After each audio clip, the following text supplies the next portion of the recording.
Welcome one and all to the first ever Platform 32 special, where we take over TV news and bring you nothing but juicy gaming related content for the whole show. If you love video games, you, my friend, are in the right place. If you don't like video games, you can still be my friend, but we might not have much to talk about. Anyway, on today's show, Fallout New Vegas and Enslaved Odyssey to the West get reviewed to the max, and we bring you a special roundup of all the cool stuff you missed if you didn't go to this year's Eurogamer Expo. Sounds good, but that's not all. We also get to chat to the first non-talent show signing to Simon Cowell's record label Psycho in 6 years. He's had a #1 hit in the UK with his collaboration on rapper Tiny Temper's song Pass Out, and he freaking loves retro gaming. Have you guessed who it is yet? No? Well, here's the man himself to introduce himself. What's good? This is Labrinth and you're watching Platform 32.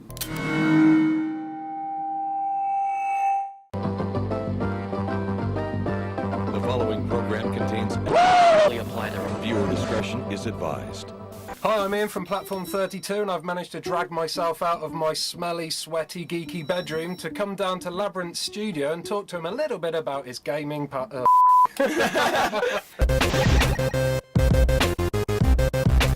So you've been doing some really cool transmissions to get yourself known amongst the music community. Yeah. And there's a lot of like 8-bitty reference to them. Are you an old school gamer or do you prefer the new stuff? You got it perfectly right. I love old school games. I actually have a Super Nintendo at my house as we speak. I'm halfway through the Super Mario World. Yeah. So you're more Nintendo than Mega Drive? I'm very old school. Yeah, Mega Drive. I got into it just a touch because my cousin used to have Sonic, and I kind of liked it. But then I was like, Mario, Mega Man. You got more games. Let's keep it Nintendo.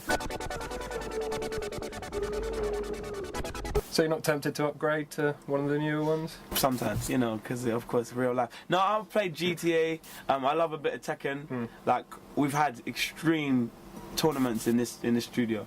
Like people have gone home crying. With your love of 8-bit games, have you sampled any 8-bit games for your new album? I haven't sampled any. I know how to make them though. So I make a lot of kind of little 8-bit beats. I used one in Tiny Temper's Pass Out, and I've used it in Frisky as well. Oh, yeah. So I really do love 8-bit so much that I have to use it on a song. Want to hear Labrinth play a theme tune from Super Mario World? Don't go anywhere, it's coming soon.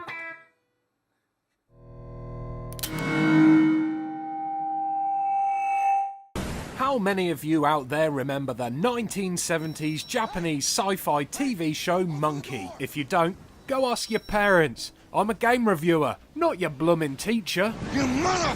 But why am I bringing up this obscure pop culture reference? Well, because both Monkey and Enslaved are based on the ancient Chinese story of Journey to the West. So was Dragon Ball Z, come to think of it.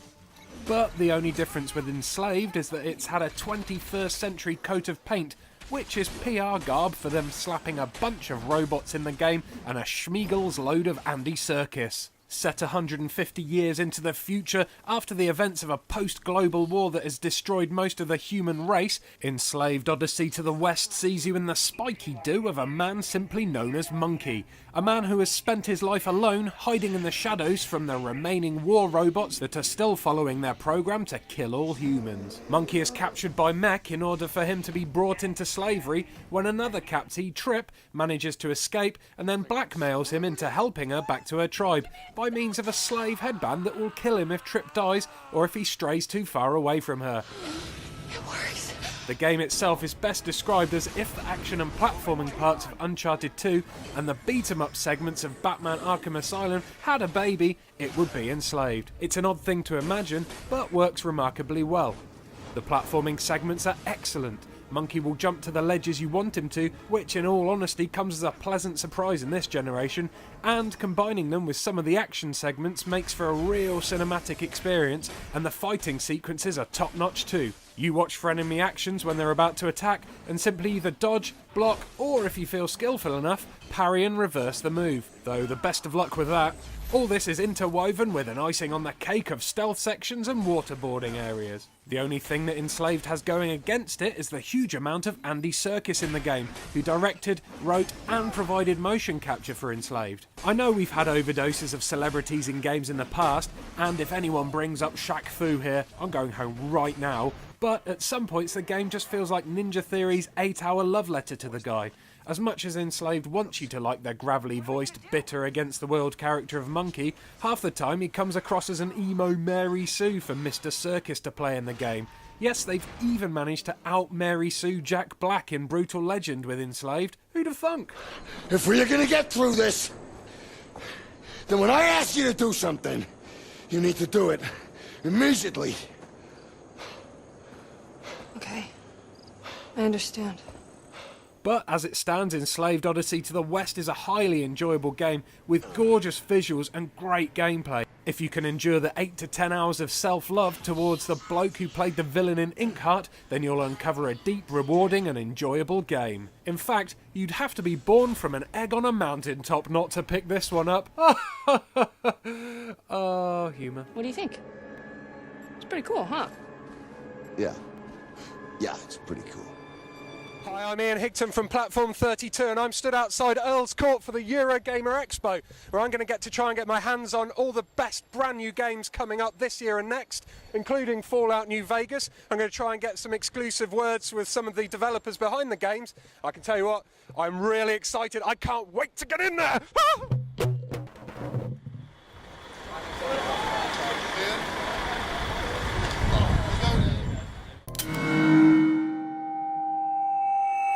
For those of you sat there asking yourselves, why's that weird ginger guy getting so excited? And what the freak is a Eurogamer Expo anyway? Allow me to give you a brief history lesson. Eurogamer began in 1999 as a website which covered all things video games. It grew in popularity until 2008 when it held its first official expo. The event was attended by 4,000 people and was judged a big success. However, that achievement has now been dwarfed by Eurogamer Expo 2010, which saw over 20,000 video gamers turn up to get their joypad hands sweaty over the 3-day event. There are approximately 45 million people in the UK, and with only 20,000 of these people attending, here's what the remaining 44,980,000 people missed out on. Motion controlled games are in full force this expo, with Nintendo showing off its upcoming Wii-tastic titles. Sony had a special PlayStation Move section which was fenced off, presumably so people playing The Fight wouldn't go accidentally uppercutting someone's mum in the heat of the action, and Connect drew big crowds, especially the Dance Central stage. I can't understand why though. Other novelty-based gaming experiences making an appearance were Def Jam Rapstar, which drew huge crowds with its sing-along a rap song action, and Rock Band 3 made a headbanging appearance and showed off its new keyboard gadget. 3D games in attendance included Killzone 3 and MotorStorm Apocalypse, and I have to say, out of those two, the 3D in MotorStorm looked a lot more impressive, suiting the frantic driving action a lot better than it did with the sci-fi shooter. Still, both looked fantastic, and helped convince me even more that 3D gaming is the way forward. Oh man, I want a 3D TV. Guess what? Part 1 of our Eurogamer Expo feature is over. But wait, Part 2 is up later. Sweet. That's right, Part 2 of that report is up later, so go plug your joypads into your Play and Charge kit and I'll meet you back here in a couple of minutes. Go!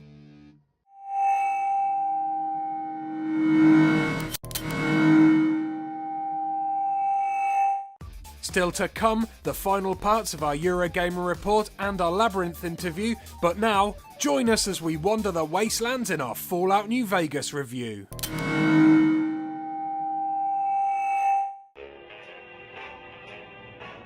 As I loaded up Fallout New Vegas and began my campaign, I was hit by a horrible sinking feeling in my gut. On first glance, absolutely nothing in the game has changed. Graphics, sounds, character models, all are built using the same game engine or have been recycled straight from Fallout 3. What I was hoping would be a brand new adventure across the wastelands was quickly looking like nothing more than an expensive expansion pack.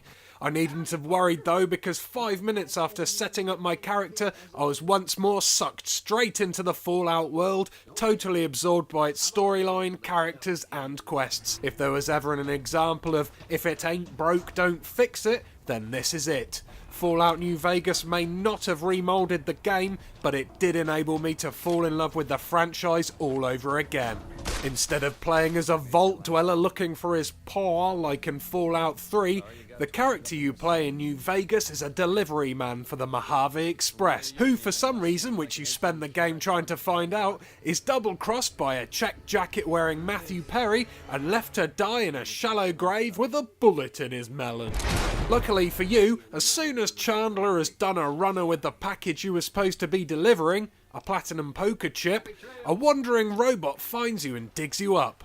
The game starts proper with you waking up in a doctor's surgery in a town called Good Springs, where, as a way to customise your character's looks and stats, good old Doc Mitchell runs you through some crazy psychological tests. The story kicks off a lot faster than in Fallout 3, which made you spend an hour or two inside the vault before you could venture out into the wide world.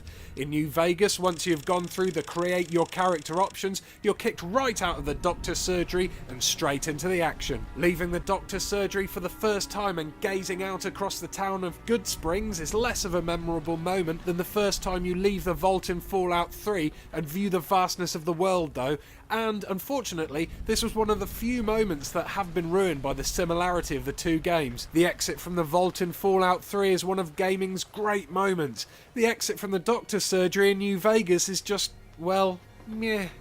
In Fallout New Vegas, you're going to run into lots of people, and most of these people belong to certain factions. Some of these are big, like the New California Republic, also known as the NCR, who are your basic military power struggling to control its territories. Then there's Caesar's Legion, who are proper nasty pieces of work, enjoying nothing more than crucifying people and popping their heads on spikes. There are also a handful of smaller factions like the escaped convicts known as the Powder Gangers, who you meet early on in the game. Most of these factions are at war with one another, and it's down to you to choose whether to fight for certain factions, play them all against each other, or alternatively, sack them all off and just destroy everyone. Anarchy! At first, the choices seem easy to make, but the further in you go, the more you end up questioning people's motives and in turn your decisions for siding with a faction. Is it for the good of all, or will it eventually only benefit yourself? It's these types of choices that draw you into the experience totally and make the game great. That's part 1 done and done. You better stay tuned for part 2 of this review, or mark my words, we're gonna have a fallout! Ha ha ha ha, comedy gold.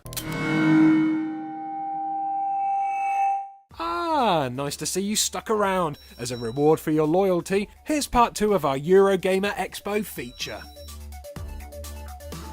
Unfortunately for the prepubescent gamers amongst us, most of the best games were tucked away in the over-18s section of the expo. Some of the X-rated goodies on show included Dead Space 2, which is bringing Scary back in January 2011. The demo on show had a few puzzle and combat sections to try out and introduced us to a few new bad guys like the Puker and the Crawlers, mutated killer babies, so freaky looking that they even managed to make the ceiling baby from Trainspotting look all cute and cuddly. Fallout New Vegas had a couple of quests to try out. I got my hands on the grenade machine gun during my 10-minute explorathon. Best weapon ever. And Gears of War 3 was drawing huge crowds with its beast mode, a kind of reverse horde mode that puts the player in the shoes of the Locust as they try to wipe out COG forces. Oh, how the worm turns, or something. The highlights of the entire show for me were the many developers conferences, where after queuing for ages the public got to attend special demos of some really exciting upcoming games. Peter Molyneux explored the history of the Fable franchise and announced the Kingmaker mobile phone app, which ties in with Fable 3. The makers of Deus Ex Human Revolution demonstrated some silent takedowns and fought a gigantic mech during an amazing demo which left the audience gasping. Tim Willits from id Software demoed a few levels of Rage, showing off the vehicular combat, crazy weapons and gigantic mutant bad guys. We were also treated to a demonstration of how Killzone 3 will work with PlayStation Move, and it looks like it might actually work pretty well. Plus, legendary developer Yuji Naka had a special Q&A session where he talked about his new game, Ivy the Kiwi, and his most famous digital child, Sonic the Hedgehog. Phew, there were loads more developers in session, but I'm running out of breath. The amazing lineup of games, friendly staffers, and awesome special guests made this Eurogamer Expo a joy to attend. If you love gaming, make sure you keep next October free in your diary, because if this year's Expo is anything to go by, Eurogamer 2011 is gonna be immense. Yeah, I have to agree with myself there, it definitely will be immense. So immense in fact, that I've already booked the Friday off work in preparation. Nice! Up next, our verdict on Fallout New Vegas and part 2 of our chinwag with Labrinth. But now, break time!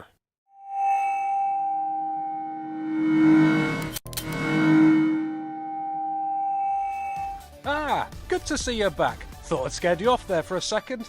Not long left on the show now, I'm afraid, but before we quick save and power down for the day, here's the conclusion to our Fallout New Vegas review. Oh, and after that, Labrinth plays us a tune from Super Mario World. Don't look away or you'll miss stuff!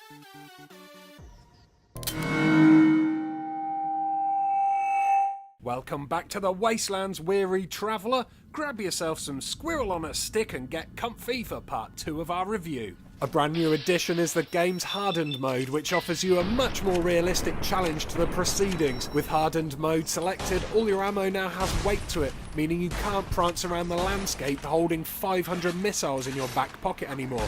Now you'll have to find somewhere to store them. You'll also need to go to the doctors to heal broken limbs if you don't have a doctor's bag on you to treat the wound, and most regularly, you'll have to manage the amount of sleep you have and also your intake of food and water.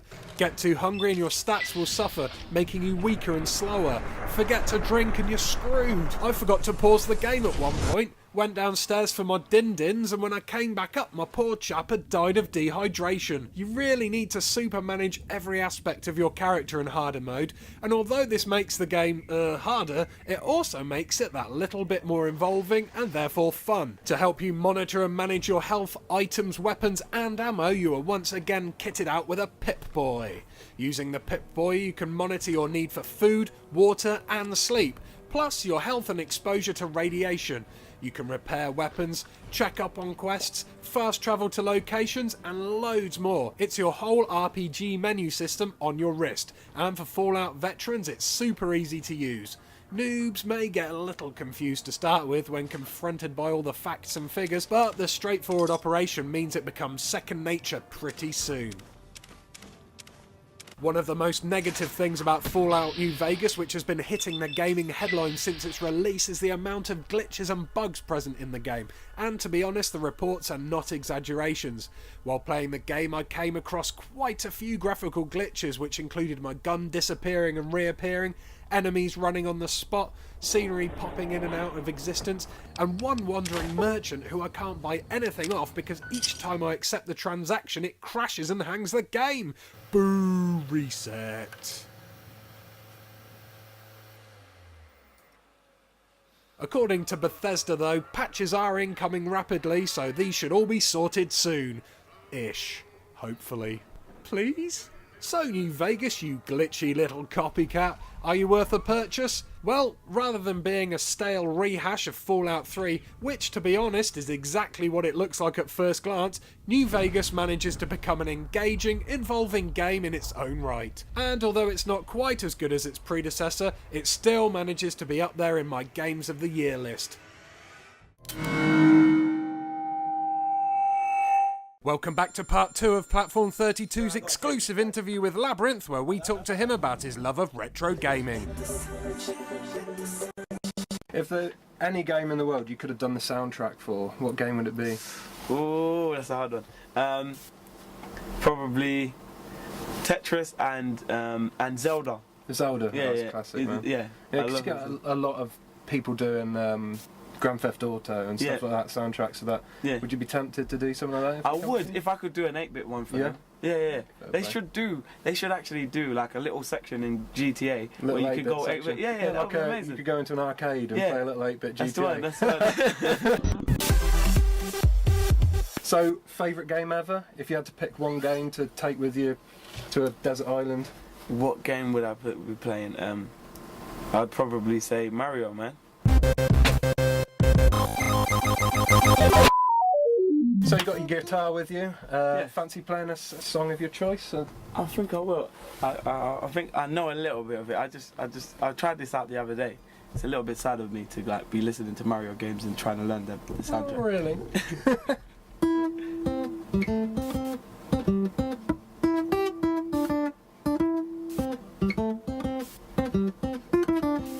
Hey! Fair play, man. We can play it on my Nintendo Entertainment System. Finally, when's your album out? My album's gonna be out next year, but it hasn't got we haven't found a date yet. But before that, I'm gonna go to Nashville. I'm gonna work with a few artists that I love. Like I might work with Kings of Leon, work with Bjork, Daft Punk, and see what I can steal from them and put on my album. Sweet. So if any of our viewers want to hear some more of your stuff, find out more about you, where can they go to? You can go to Labrinth TV on YouTube, and you can go to Twitter and just probably talk to me and get some ideas if you want on Labrinth the First on Twitter.